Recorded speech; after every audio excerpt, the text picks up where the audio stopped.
Hello, welcome to my channel. Have you ever wondered how those of us in northern climates ride our bikes in the wintertime? More specifically, what do we do when we're out riding fat bikes when it's, say, 0 degrees or below 0 even? And when I'm talking about that, I'm talking Fahrenheit here, because I'm in the United States. And I actually live in Minnesota, which is one of the colder states in the country. And this is where the fat bike was invented. So today, I'm going to go over how I layer, what clothes I wear, things like that. So for some of you, this might be a really boring video. It's going to be a lot of talking and not much action. But for those of you that are curious, this can be very informative in helping you dress more appropriate for colder weather, especially if you know you're going to be riding in it. Cool, let's get to it.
So for starters, I did a little shopping today, and I'll just show you what I purchased. Love REI.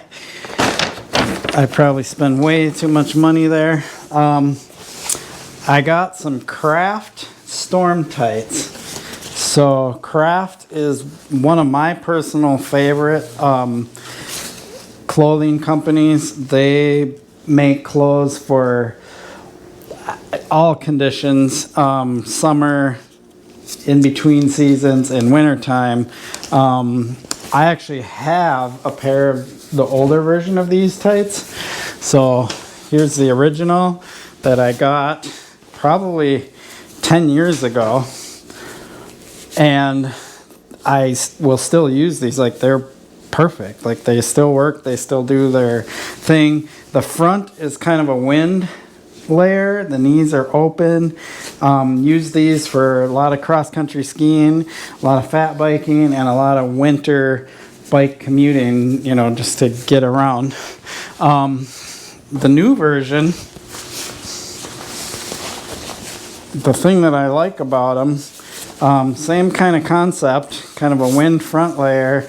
The knees seem to be a little more closed off, but they're mobile, or they bend easy. But what's cool about these is now they have pockets. Pockets, imagine that. I love pockets. They come in so handy. So that's the first thing I bought, is the updated version of these Craft Storm Tights. This is nothing to do with winter. This is a torque wrench, so we'll just put that aside because that'll come into play later. What is this one? This is the outer layer Crash. This is actually a Smartwool, as I bought as an outer warm layer that I probably won't do a whole lot of like active riding in, but it'll be something I carry in my bag for when I stop riding. I need to put a warm layer on right away. Unless it's really cold, I highly doubt seeing myself actually doing a whole lot in this as far as commuting. I have other more like wind, weather resistant layers for that. But I bought this because it's perfect for throwing on if you go on a ride and then you stop for a little bit, or let's say you need to do a repair or whatever, you start to get cold because you're not moving anymore, and this will be in my bag and I can just throw it on, keep myself warm, and then when I start riding again I'll probably take it back off. What else did I get here? But I did get a base layer, which I think, is this the base layer? Yes. This is the base layer, and this is also craft. This is a sweet layer. It's kind of neoprene. I guess I don't really know all the materials. I can say what this is called. Is it called the Spartan Craft?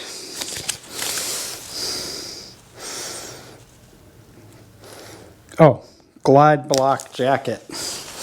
Just in case you want to look it up. I'll put links to all this stuff in the description. It's got a little reflective layer, but this is like a cool like middle layer. I wouldn't call it base, because I'll show you what I generally wear as a base layer, and then something like this would go over the top. So I'm pretty excited about these new clothes. It's been a while since I bought some updated winter gear, but it's all pretty nice. Moisture wicking, stuff like that. So that's all I got there. Again, chain, that's for my BMX build. Deal with that later. So I'm just gonna throw these back in here. And then go over kind of how I layer. We'll start with the top, then we'll go middle, and then we'll talk about the feet and head. So yeah, let's go ahead and talk about the middle layer. Yeah, so this is what I consider a base layer. What's kind of cool is I do all this volunteering medical support at like runs and things like that. And so every year I always get a couple of freebies. So I have a whole bunch of these like thin, kind of stretchy polyester shirts, which if you're running, probably great as a wicking layer. But for biking, I use this as my base layer, and then I start to layer over the top. So it's really thin. I mean, I can literally see through it. And what this does is it's kind of my, what do you call it, sweat layer, or, you know, the layer that's gonna wick the sweat away. And then the next layer I go to after that would be kind of what I consider the warm layer, and this is made by Sport Hill. It's actually pretty old. Yeah, Sport Hill. I've had this for about 10 years, but it's by far like my favorite middle layer. And then this new craft one that I just bought, which is actually full zip in the front. This isn't, so craft one might start taking place of this. But this is a nice in-between layer, so let's put that on. So this layer combined with the base layer is actually really warm, and what I like about it is it's not super restrictive. Like, I have full mobility. It's definitely stretchy.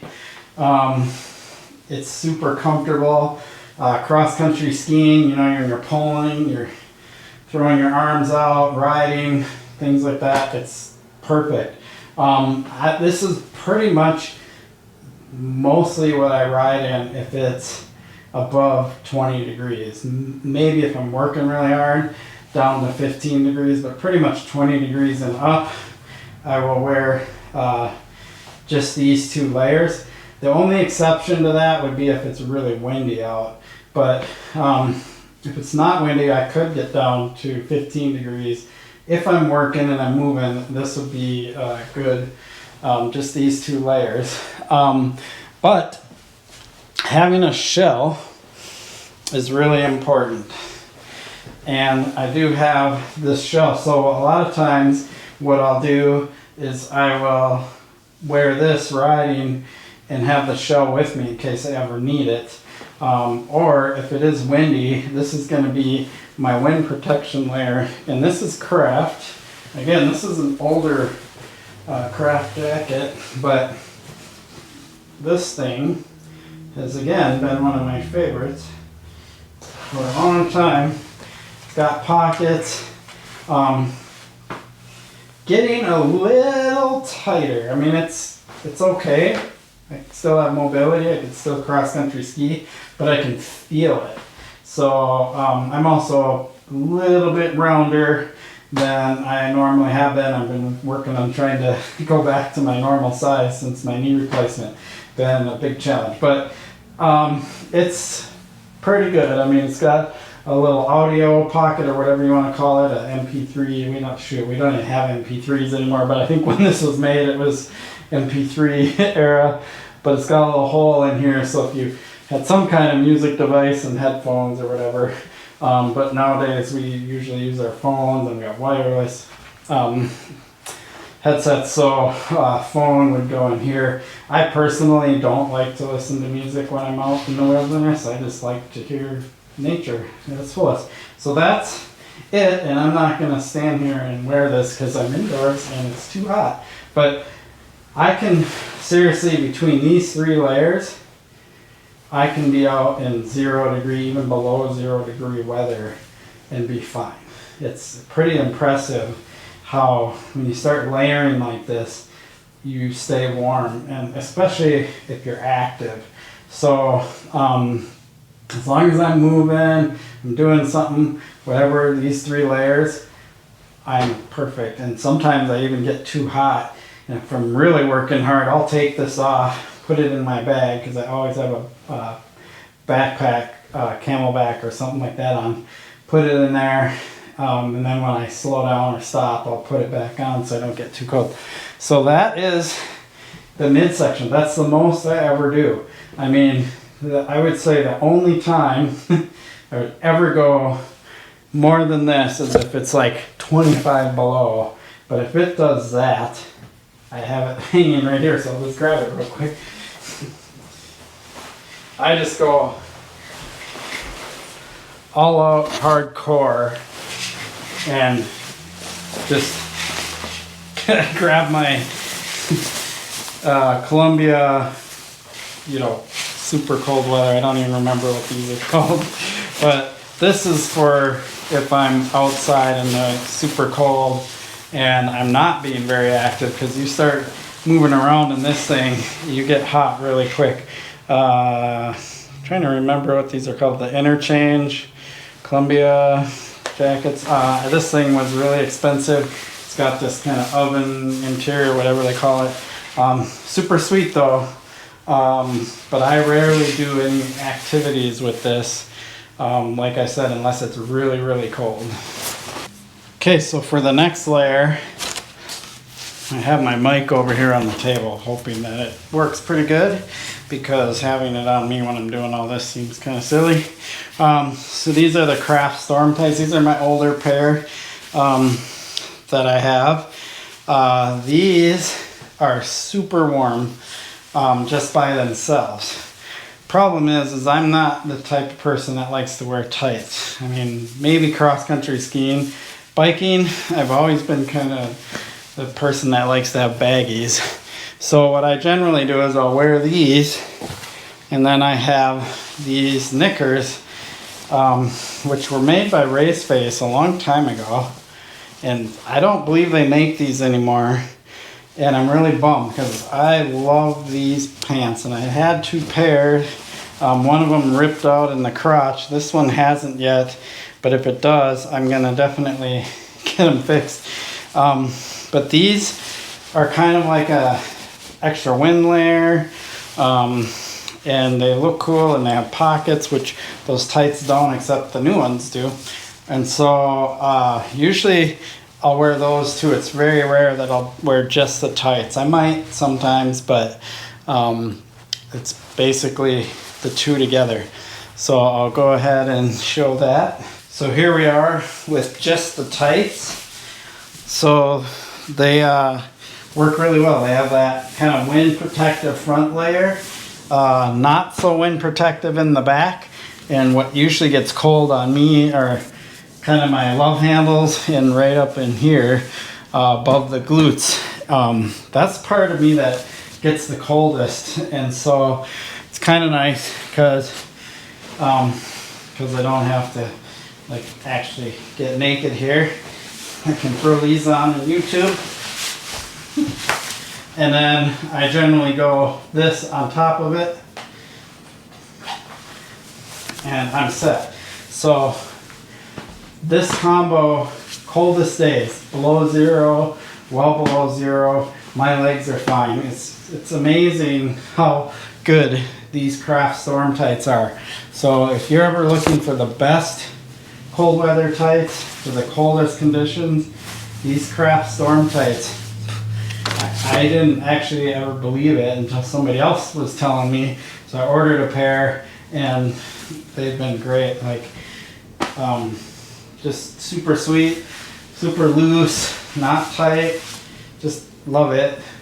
So this, what I'm wearing right now, is enough for me to go out on, 15 degrees or whatever, or even below. And even there's actually, I have a thinner pair of tights than these craft ones, because for 15 degrees and up or 20 degrees and up, these craft tights are too warm. So I actually would go with just some thin, regular cross-country ski tights or something, and then put these pants over them. Good to go. So this is pretty much it, with the exception of maybe throwing a shell on when it's super windy or super cold. So let's go ahead and talk about the feet and the head. So socks, I actually bought these a few weeks ago. What's funny is both these pair are completely different. I've been sitting here looking at the packaging going, well, what's this model versus this? And I don't see anything on here. Oh, maybe this says something about it. Nope. Except for this being 62% wool and these being 53% wool.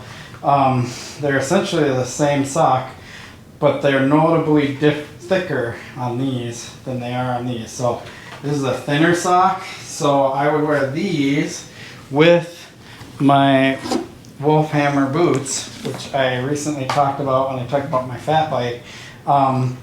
These two combined easily get me down to below 10 degrees. I don't know what it is, but toes are like much harder to keep warm. Everything else can be warm, and then my toes will start to get cold. So if it starts getting colder than that, maybe 5 or down to 0, then I'll go the thicker socks with these boots, and then I'm good to go to below 0 to a certain point. And what ends up happening, and there's not very many times I ride. I don't usually choose to go ride in like 25 below 0 weather, but I did do a couple of years ago the Norpine Fat Bike Classic, and on that day it just happened to be like 31 below 0 at the start of the race or something. It was crazy.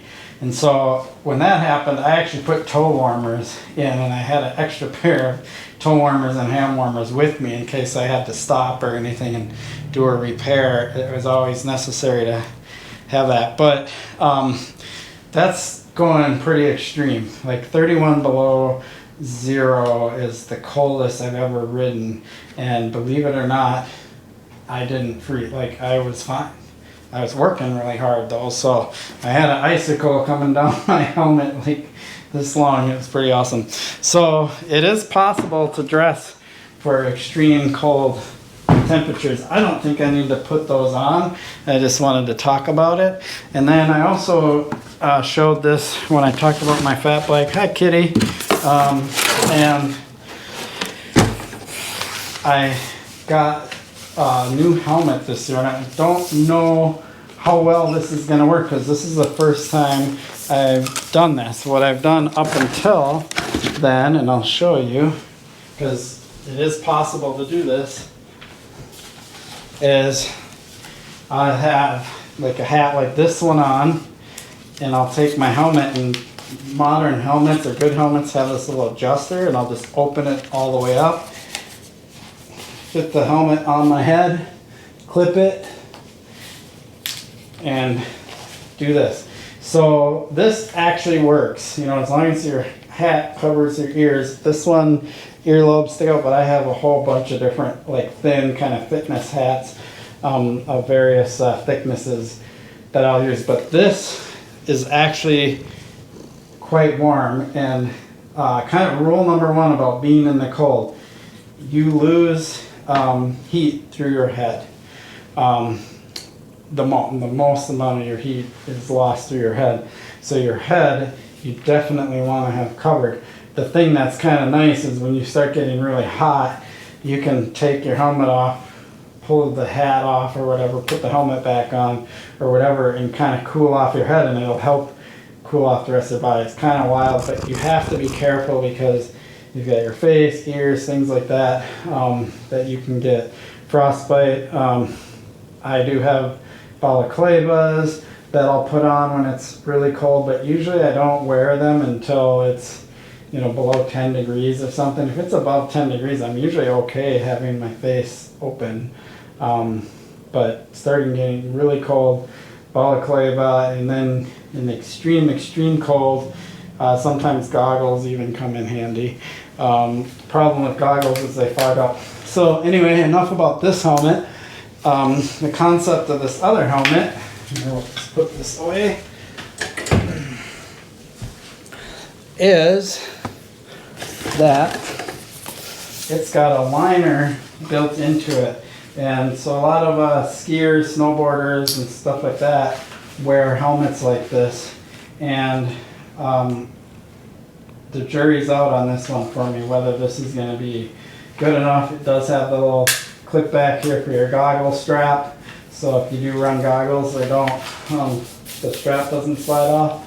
And it feels warm. I mean, it actually, you know, depending on the materials, I'm choking myself because I haven't adjusted that strap yet. I'm so used to having a visor. The only thing with this helmet is I have to figure out how I'm going to mount a light, and there's actually this little adjuster here that opens and closes the vents. So I don't know if that's going to get annoying. And these vents here, because you can close them, will prevent me from running a strap through there for my light, which is how I normally mount my light to the helmet. But I think I'm going to have to figure out a way to like kind of glue or mount something to my helmet for my light, because I do a lot of night riding in the winter time, and a light's mandatory for that. So this is completely new to me using one of these. We'll see how it goes, but I always have my other option if I need it. Kind of excited to try that out. I see a lot of other people use that as an option. Are you messing with my microphone? No? Protecting my coffee? Okay, so we got one more thing to talk about. Hands. Another one of those things that's extremely difficult to keep warm. And there's one product out there, well, there's multiple companies that make that product out there that, I might as well put my hat back on because my hair is a freaking mess. That will make it so you can ride in the coldest of temperatures and not worry about your fingers getting cold. And the ones I have, I don't even know, I got these again 10 plus years ago, are called BarMitts. These things are amazing. And you might see them on people's bikes, and they basically slide over your handlebar. They have a little zipper here, and you zip them on. Your brake cables, all that come out here. And then there's a little Velcro strap that hooks onto the end of your grip inside there. They're kind of hard to get set up and get on, but once you have them on, I generally leave them on for the season. I'll put these on my fat bike, and there's been times, they're pretty thick, neoprene. Basically what these do is they keep the wind out and off your hands, because that's why your fingers get cold, is when you're riding and you're out there, the wind is going right on your hands. So it doesn't matter what you have on for gloves. They can be pretty decent gloves, but the wind just is blowing on here and my fingers get really cold. So I do have these. These are Novara, I believe is the REI brand. These are made specifically for biking. So I actually have, you have lobster style ones where these two fingers and these two fingers. You'll have mittens, which mittens are very hard for braking unless you like to use your whole hand for braking, but then you can't hold your grip. What I like about these is they have the two fingers separate, so I can do just my index finger. I almost prefer, because I'm a one finger breaker, that these three fingers were together and this was separate, but I'll take them. They work really well. These will work down to about 20 degrees for me. Everybody's a little different because I think your hands, depending on how much circulation you have or whatever. But these, when I throw these on, I can't wear these because my hands get too hot. I basically take a really thin cotton glove and put it on when I'm using these until it gets really cold, until it gets down to like below 10, 5 degrees, below 0. Then I'll do these and I'll combine them with these guys. And the combination of these two, these on my bars and these gloves, I can go 25 below or even colder. I believe that Norpine race I did, this was the setup I had in my hands. It never got cold. So that pretty much covers the cold weather stuff that I use. Aside from talking a bit about the face, I covered the entire body. I did talk a little bit about wearing a balaclava and goggles and things like that. Everybody's a little different in that area. There's also different kinds of lotion stuff. I forget what it's called. I just actually saw it at REI that you can rub on your face and help prevent frostbite and stuff like that. So everybody's a little different in that area. I generally don't like a whole lot of stuff on my face, which makes this pandemic drive me crazy because we're wearing masks all the time.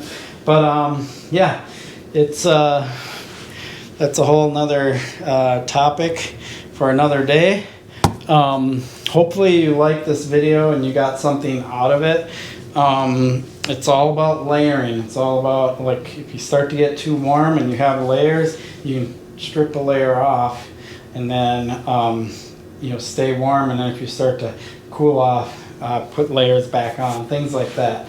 The harder you're working, the less you need to wear. I mean, you can get away with pretty thin layers if you're working really, really hard, putting out a lot of sweat. The thing that you have to always be conscious of is if you're out in, let's just say 0 degrees, and you're sweating and you're perfectly warm, and then you break a chain or something like that, or you get a flat or something like that, where you are no longer moving and putting out that effort. Or if you're out skiing and you break a ski pole, or your binding breaks or something.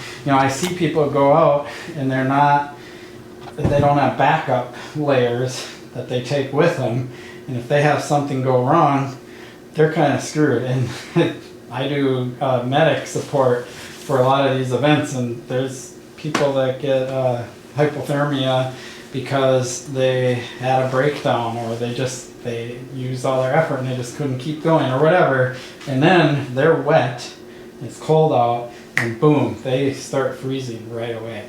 So if you go out, you just have to be careful. You have to make sure, wear a pack. Don't, go as minimalist as possible because it's dangerous.